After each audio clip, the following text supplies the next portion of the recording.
I find these Euro games to be really good, a lot of great experiences, and even one of them becoming one of my all-time favorites. These were games I was super eager to play before, and I was definitely not the only one. I would often see people talk about these games and sharing discussions about it online before and after release. Meanwhile, Hotel Barcelona was barely talked about. I mean, I'm not saying I expect this game to gain as much hype as much bigger, well-established franchises. I'm just saying it was like an empty desert when it came to discussions about the game. I remember seeing the reveal trailer and being really excited for it, being co-directed by Suda51, a fantastic game director in Japan, responsible for No More Heroes, Killer 7, The Silver Case, and Shadows of the Damned to name some. He's a super interesting guy and so often manages to create a great experience that you just can't find anywhere else. And the other director being Hidetaka Suehiro, also directed some really cool games like Deadly Premonition, both working with White Owl Studios to deliver a weird horror roguelike, and on paper, it sounded amazing. The cover art alone had me excited, it looked fantastic. But unfortunately, after playing the game, I can't say this is an amazing game. There is stuff I love about the game, but it's also stuff I really dislike.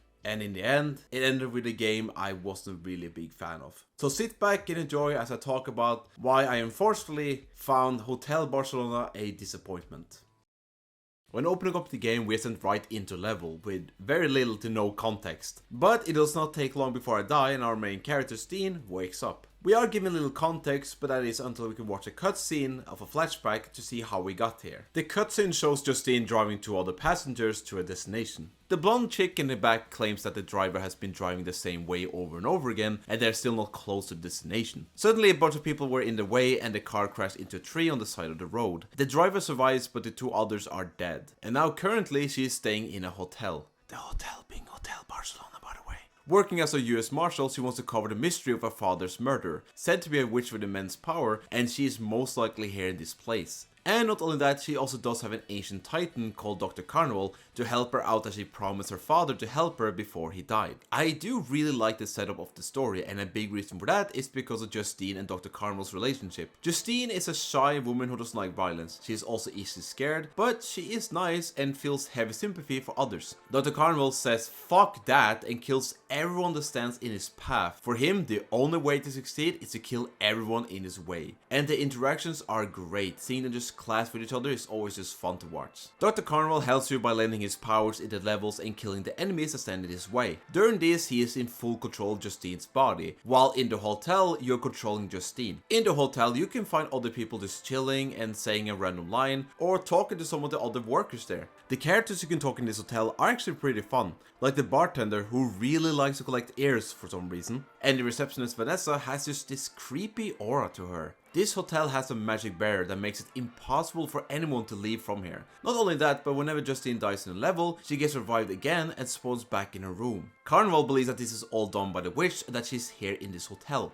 I also just really love the art used for main character talking. It all looks so good. The art looks really beautiful and the designs are just fantastic. Dr. Carnival as Justine is such a fantastic character design, dude. Like, I love the orange glowing hair and the eye patch. It is such a fantastic design. And the cutscenes, they all look great too. And especially into the place before fighting a boss, they all look so cool. Now, while the art and the cutscenes and character designs looks fantastic, I think the game itself, while not bad looking, I find kinda dull at times. Like the level theme-wise are really interesting, but visually they just look less colorful than should be. The environments are cool, but the colors can look so muddled and unappealing, which creates a not so visually pretty game. But I can't excuse that because the environments are actually pretty unique, like a camp in a lake, a restaurant, and an underground section filled with aliens. But what I can't excuse is the gameplay.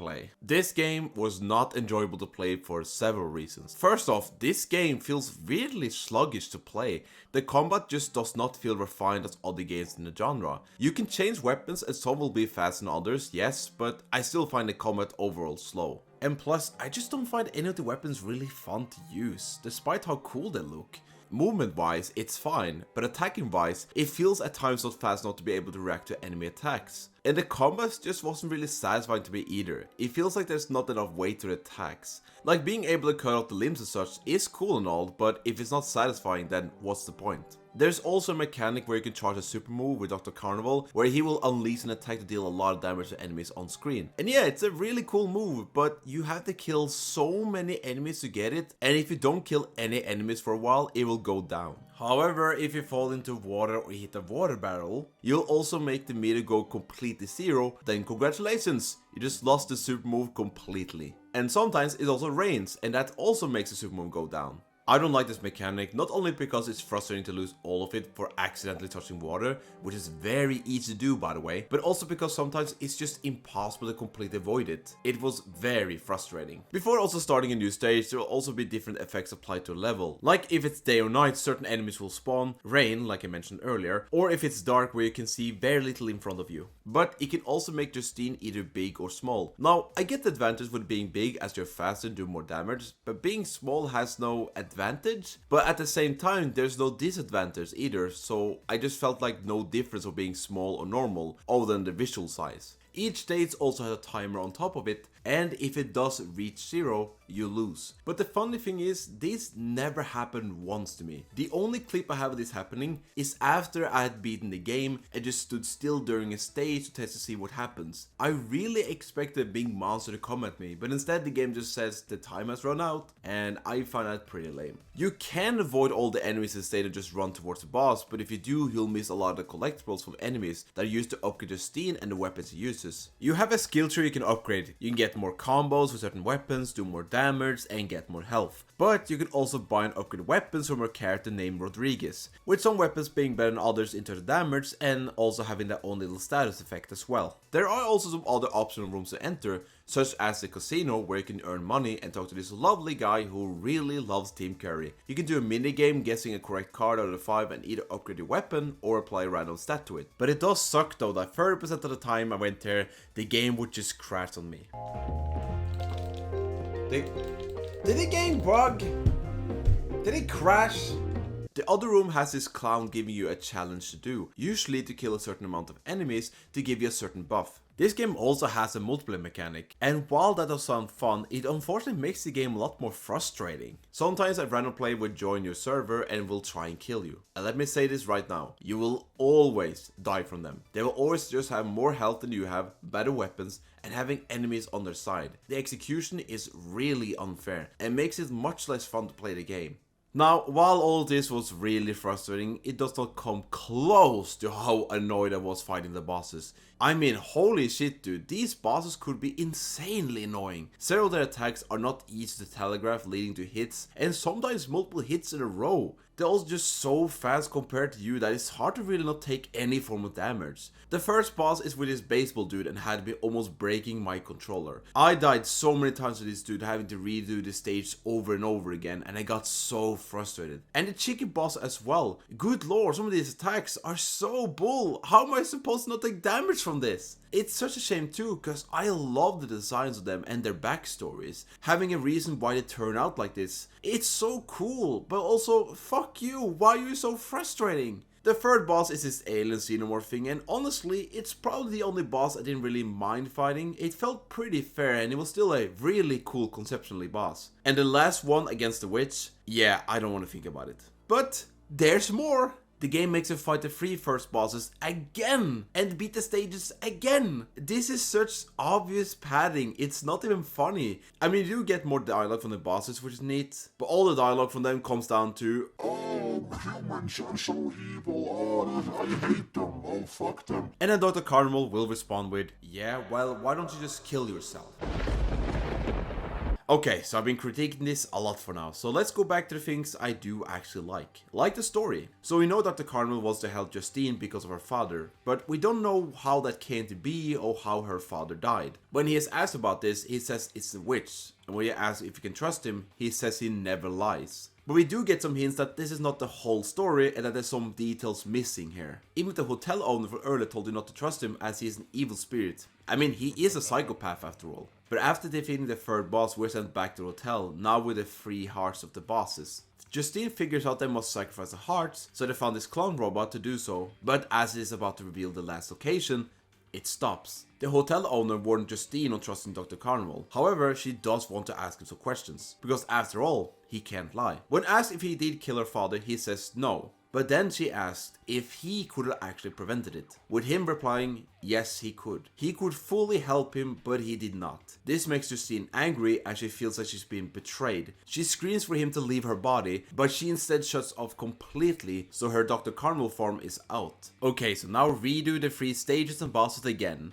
And also the enemies are hard in the stages, so that was not really fun, honestly. Justine does make amends with Dr. Carnival and sacrifices the heart again so they can finally fight against the witch, who is the hotel owner, by the way. The last stage takes place in a hotel, but the gravity is completely skewed. It was a pretty cool looking area, but it also felt like it kind of dragged on. But to be honest, I was also just getting really tired of playing this game, so I kind of just wanted it to end. There is also a story you have to enter to invade someone else's level, and just like I said earlier, it's a very dumb mechanic because the person you invade will never be able to beat you since you're so much further ahead in the game than them. Right before the final boss, you will fight against one of the previous bosses, or the baby doll one, which is surprisingly pretty easy to beat. Beating it makes us able to fight against the witch itself, and take what I said earlier from the other bosses with the clunkiness and how annoying they were to fight and how fast they were and stuff, and just times it by 5. It is such an obnoxious fight, dude. Not only that, but this fight has constant low frame rate for some reason. Like, it's not that much going on screen, right? The witch has several attacks that will make you slow, which is super annoying. And avoiding these attacks are almost impossible. And not only that, she will also be able to make you super tiny, so you can't deal much damage. This fight was just not fun. I hated it. But hey, the witch design is really cool though. And I especially like the art pose used before entry level. That one is pretty sick. But finally beating her, Dr. Carnival celebrates, but Justine isn't so happy about it despite getting her revenge. Despite having gotten her revenge, she still kills someone. Or being sent back to the hotel, Dr. Carnival goes through a transformation that...